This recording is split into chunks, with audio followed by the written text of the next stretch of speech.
Veja que coisa curiosa, muitas vezes se imagina que o gestor de pessoas é aquele que faz com que as pessoas façam coisas, isto é, se aproxime como um gerente de pessoas. Mas a noção de gestor, embora ela tenha dentro dela a própria noção de gerente, ela ultrapassa essa ideia.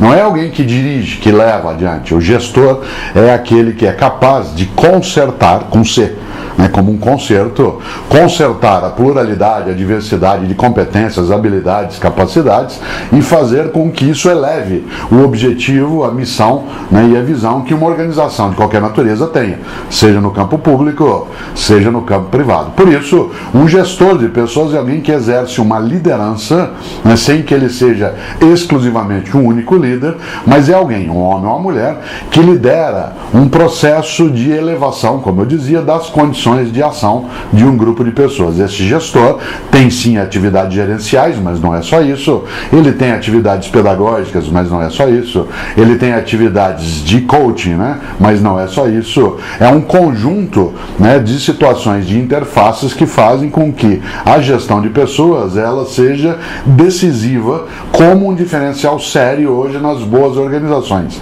No fundo, a grande meta de um gestor de pessoas é o manejo do estoque de conhecimento que existe dentro de uma organização.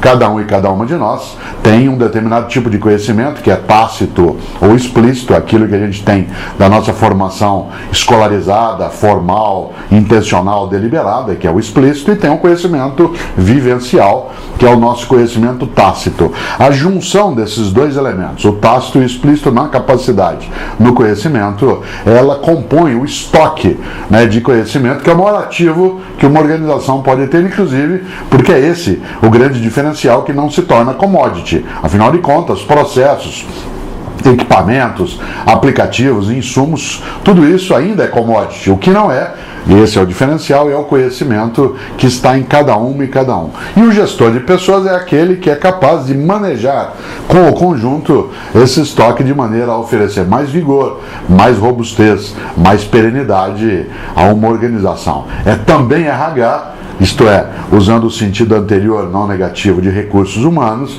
mas sem entender e sem cair na velha armadilha, que já é ultrapassada, mas muita gente ainda pensa de humanos apenas como recursos. Um gestor de pessoas é um gestor de talentos, lida com o desenvolvimento humano, lida com a capacidade de fazer projetos nos quais ele se coloque também como alguém a ser gerido. Um gestor de pessoas sabe que uma das medidas da inteligência de uma organização é a capacidade das inteligências serem parceria umas das outras e elevarem a condição. Por isso, um gestor é alguém que lidera. E para liderar, precisa também, antes de mais nada, saber que isso é o exercício de um poder. E a tarefa do poder é servir, não é se servir. Todo poder que, em vez de servir, é um poder que se serve, esse é um poder que não serve.